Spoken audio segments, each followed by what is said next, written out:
और एक बात बता दूं मैं आपको, यूएसएसआर दुनिया का ताकतवर देश था, बड़े सारे न्यूक्लियर बम थे, लेकिन समाज कमजोर था, इसलिए 24 राष्ट्रों में बंट गया। इसलिए समाज अगर कमजोर हुआ, यानी बहुसंख्यक समाज कमजोर हुआ, अर्थव्यवस्था कमजोर हुई, तो न्यूक्लियर बम देश को नहीं बचा पाएगा। हम कश्मीर में पड़े 5 लाख हिंदू कश्मीरी पंडितों को नहीं बचा पाए, हम मालदा नहीं बचा पाए, हम कैराना नहीं बचा पाए। जहां आप 70 और 75% थे, वहां आप 12% हो गए। और आपकी हालत तो यह है कि आसाम में 3 गांव हैं, लखीमपुर, नौगांव और एक और है। उन 3 गांवों के अंदर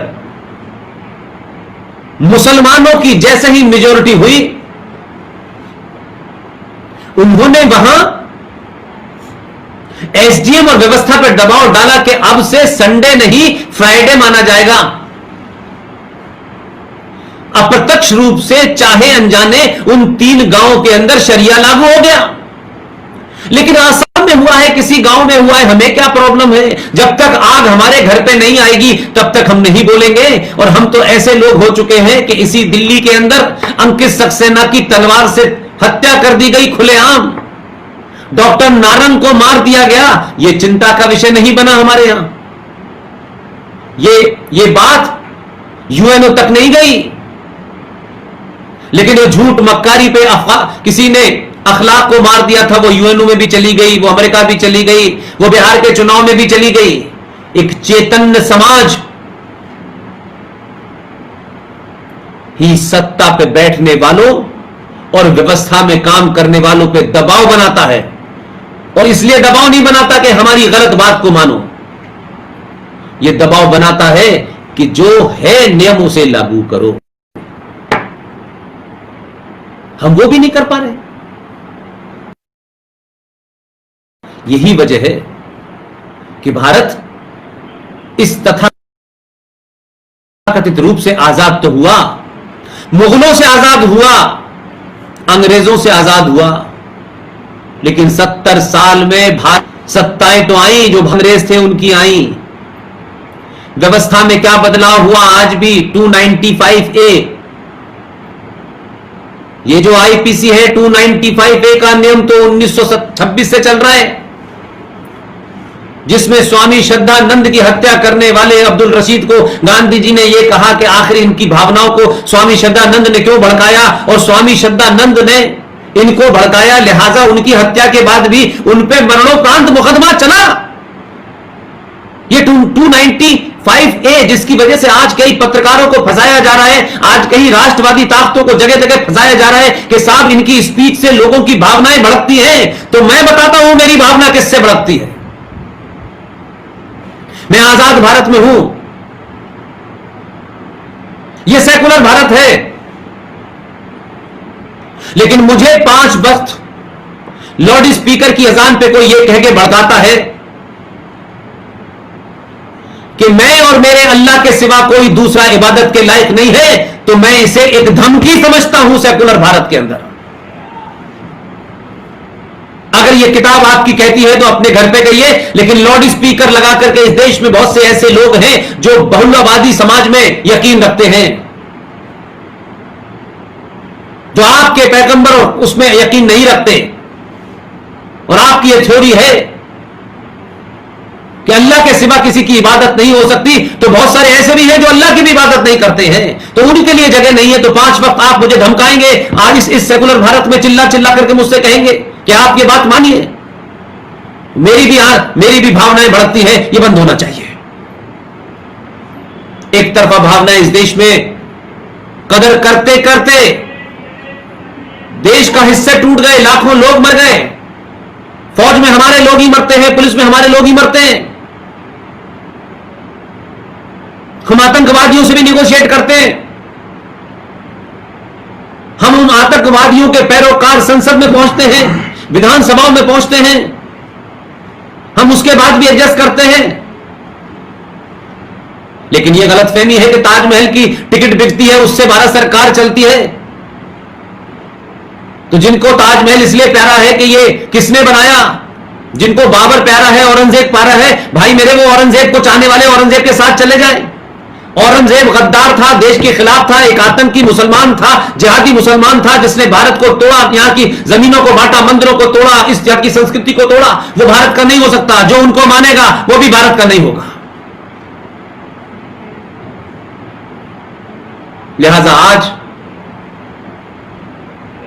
जिस तरीके से बातचीत में क्रम टूटा और गर्मी के कारण वो मोबाइल बंद हो गया, उस विलंब के लिए मैं माफी चाहता हूं। लिहाजा मेरी आप सबसे विनती है, कमल भाई से विनती है कि आप जो कार्य कर रहे हैं उसे पूरी ताकत से करिए। न किसी से डरने की जरूरत है, न किसी को खुश करने की जरूरत है। सिर्फ राष्ट्र आपसे नाराज न हो इसकी चिंता करिए। और आपने मुझे बुलाया, इस देश में मुझसे भी बेहतर बोलने वाले, इस देश में मुझसे भी ज्यादा अच्छी काम करने वाले लोग मौजूद हैं। आप आरएसएन सिंह साहब को बुलाएं, आप जीडी बख्शी को बुलाएं, गौरव आर्या को बुलाएं, शिफाली वैद्या को बुलाएं। ये तमाम सब लोग अपनी अपनी भाषा में, अपने अपने तरीके से इस देश में जिन हिंदुओं का, जिन सनातनियों का, जिन भारतवंशियों का, जिन्हें हजारों साल की सभ्यता पे यकीन है, जिन्हें सनातन में यकीन है, जो भी कार्य कर रहे हैं उन्हें मैं प्रत्यक्ष रूप से जानूं या अप्रत्यक्ष रूप से जानूं, कम से कम मैं कुछ नहीं कर सकता तो एक बात मैं आपसे कह के अपनी बात खत्म करता हूं।